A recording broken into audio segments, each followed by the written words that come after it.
Oke, selamat datang kembali di sesi pendalaman kita. Iya, halo. Hari ini kita mau gali lebih dalam nih, satu bab spesifik dari Skin in the Game-nya Nassim Taleb.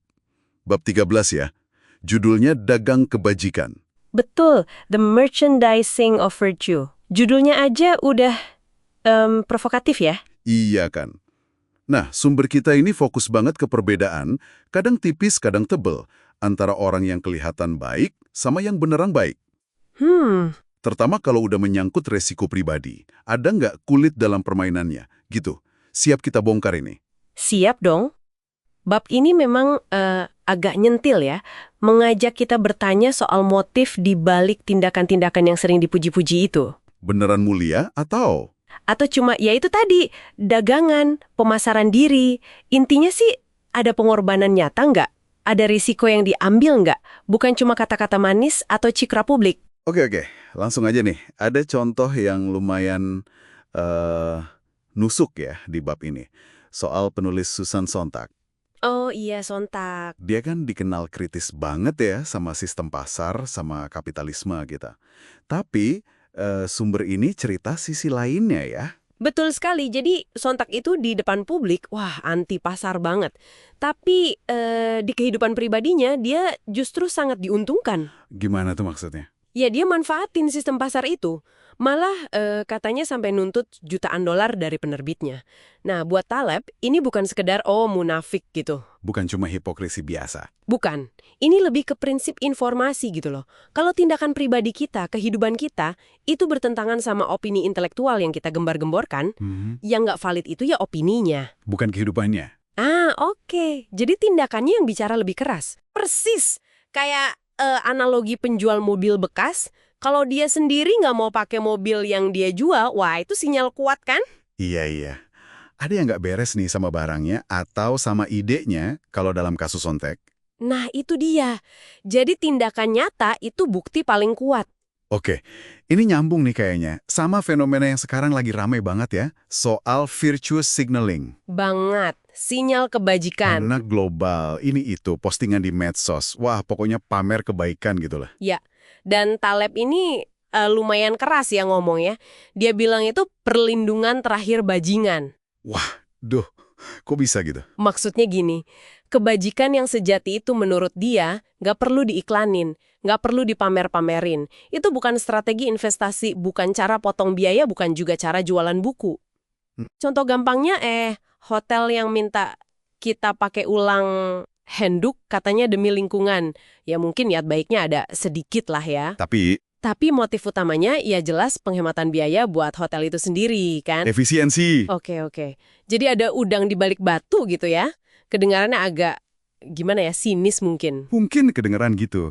Tapi argumennya konsisten sama ide soal risiko tadi. Ini tuh ngingetin sama praktik simoni di abad pertengahan. Oh, yang jual beli jabatan gereja itu ya? Atau surat pengampunan dosa? Nah, itu dia. Seolah-olah status rohani atau ya kebajikan itu bisa dibeli. Tanpa perlu pengorbanan batin, tanpa risiko apa-apa, cukup bayar aja. Terus hubungannya sama sekarang? Ya, acara makan malam amal yang mewah atau lali maraton yang sponsornya gede-gede itu bisa jadi semacam gema modernnya. Kayak kita beli citra diri yang bajik gitu. Jadi kayak membeli tampilan kebajikan bukan menjadi bajik itu sendiri. Tepat, balik lagi ke prinsip dasar, esse quam fideri. Lebih baik menjadi daripada cuma terlihat menjadi. Itu intinya ya, esse quam fideri. Iya, kebajikan yang otentik itu nggak butuh panggung, nggak butuh sorotan. Pertanyaan buat kita renungkan masing-masing nih jadinya. Apa tuh? Tindakan kita sehari-hari itu didorong sama keinginan tulus buat beneran berbuat baik, atau jangan-jangan lebih karena pengen dianggap baik sama orang lain? Wah, dalam juga ya pertanyaannya. Apalagi di zaman sekarang, tekanan buat poles citra kan gede banget. Gede banget, makanya penting buat bedain substansi sama tampilan. Oke, nah ada lagi nih ide yang menurutku lumayan provokatif juga dari bab ini. Katanya kebajikan tertinggi itu justru yang nggak populer pas dilakuin.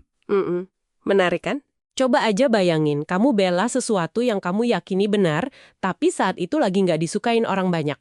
Pasti ada ongkosnya kan? Iya juga sih, Bisa dicap aneh atau malah dimusuhi ya. Betul.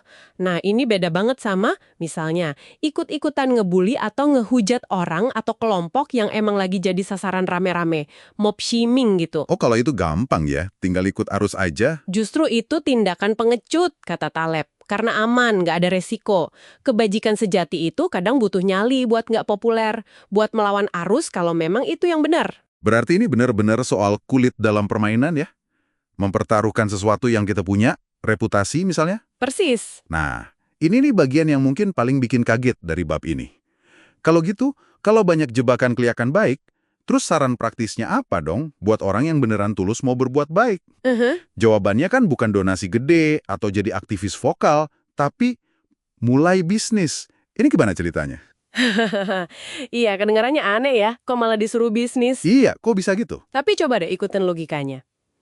Memulai bisnis itu salah satu bentuk paling nyata dari ambil risiko pribadi. Risiko modal, waktu, Modal, waktu, reputasi, energi, semuanya dipertaruhkan. Kalau bisnisnya jalan dan etis ya, itu menciptakan nilai real buat banyak orang. lapangan kerja misalnya. Lapangan kerja, solusi buat masalah konsumen, pajak buat negara, perputaran ekonomi, itu konkret.